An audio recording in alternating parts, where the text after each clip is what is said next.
Okay, we are here in the cafeteria this morning with the So You Lost It Club. Tell me a little bit about your organization. Well, if you've lost it, all your sweaters and lunchboxes will be right here. And then every Friday we'll come up at the end of the lunch and we'll show you all your sweaters and jackets. And then right now we're making posters and then we'll hang it up top of the water fountain, so when you look up, if you've lost it, you'll see it, and that's what we did. And talk about our website coming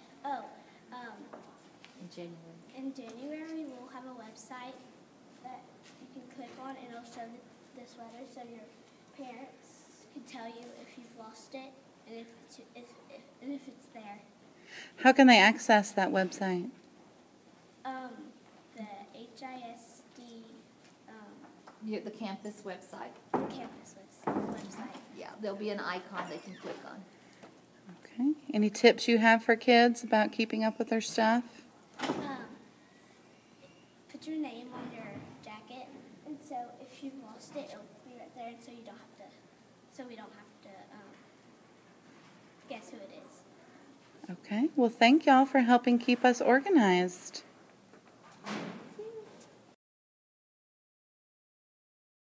We are here today with Mr. Arledge.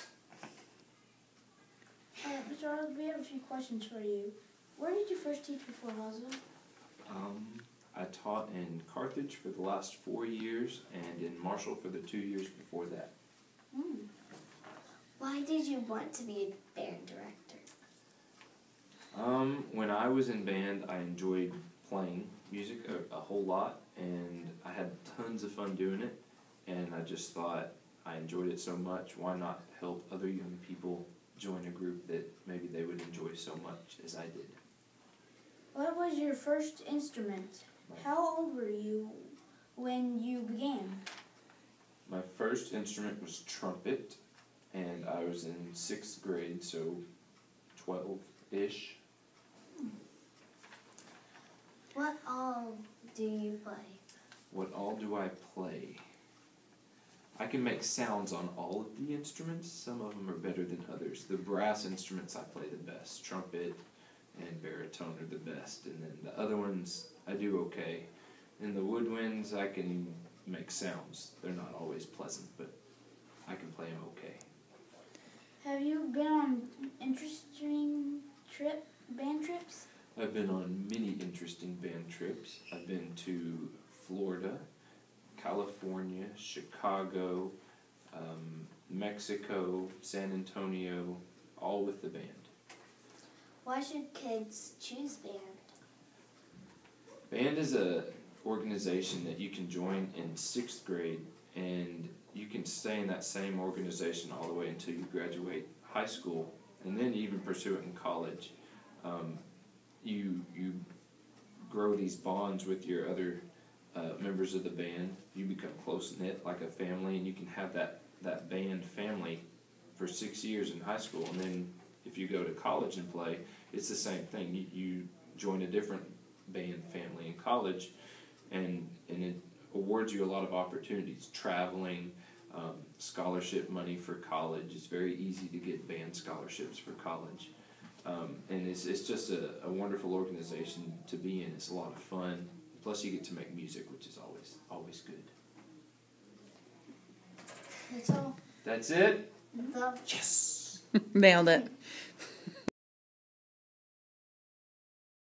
Hi, we're here to interview Miss Daniels on Paddlefish. Miss Daniels, what's the Paddlefish Project? It is a very neat project that where students learn about the paddlefish at Caddo Lake. The paddlefish have tracking devices. Students will track the fish. They can look on the computer, so we'll be using technology for that. They will go on a field trip, several field trips to Caddo Lake. They'll get to go to the museum, see some information about Caddo Lake, learn about the environment where paddlefish live. Also, we're going to make some connections with the wildlife there and the little specimens that are in the water. We're going to get some nets and check out the animals there at Caddo Lake and the life forms in the water. And then we are also going to compare those to the ones we have in the creek right behind our school. How will intermediate students be involved? They will use little nets to check out, catch little creatures back here and at Caddo Lake. They will go on a field trip, and they will be doing things in the classroom. And they will also make a presentation. They'll put some information together, and by the end of our project, they'll be able to create like a brochure, and they'll have some pictures and things like that to show the rest of the school what they've learned. Is the paddlefish endangered? Yes, it is. How did you become involved in the paddlefish project? I went to a project-based learning workshop, and they had some information laid out about it and some examples and books and stuff like that. And Mrs. Van Zant, Mrs. Hendricks, and I checked out the information, and they said, "Are you interested in a grant?" We said, "Yes, we are." So we wrote the grant and received the money.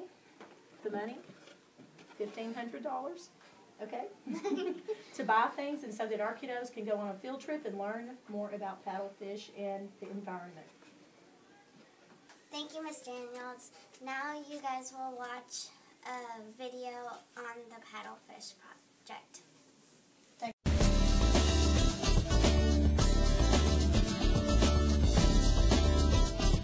Tonight's Lone Star Adventure takes us to the most mysterious lake in Texas for the re-release of a creature that was swimming on the planet in the days of the dinosaur.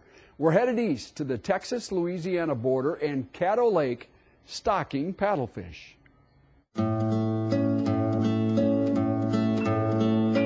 Paddlefish, primitive and prehistoric creatures that grow to be giants.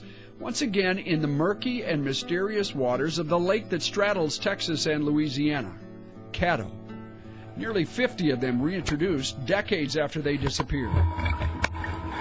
As part of a remarkable consortium, federal, state, and local, environmentalists and ranchers. Paddlefish are amazing creatures. They've been swimming in these waters since the days of the dinosaurs. Filter feeders, so they swim through the water with their mouth open, collecting plankton as their food. They grow to 7 feet in length and weigh 200 pounds. They live about 30 years. Their body's made of mostly of cartilage, just a little bit of bone, more shark-like than fish. Caddo was originally formed by a giant log jam, later stabilized with a concrete dam. That changed the water flow and the ecosystem. Species like the paddlefish disappeared because their spawning cues were interrupted. Caddo Lake is a special place. It was formed at least 400 years ago. It's Texas' only large naturally formed lake. Folks with the Caddo Institute were convinced that more flow could be restored, spawning beds could be added without sacrificing flood control. Over the last decade, a partnership has been formed with the Nature Conservancy, Corps of Engineers, state and local governments, and landowners. They're releasing the paddlefish at the Caddo State Park, but the gravel bars are actually on the north side of our property. It's seen that you can have a successful ranch and a reintroduction of an endangered species hand in hand. The paddlefish came from a hatchery in Louisiana, each released with a tag and a tracking device. The operations, flawless. It went better than we could have hoped for. We had 0 mortality for the surgeries. The fish transported great. We were able to release 47 paddlefish into the area. Caddo and Big Cypress Bayou represent a wetlands of international recognition and importance. One of the premier travel destinations in all of Texas for fishermen and birders and those intrigued by its haunting beauty, now enhanced by the return of the paddlefish. Bringing back the paddlefish is great in itself, but it's also a sign that we're able to bring back a healthy habitat for other fish and wildlife in the system.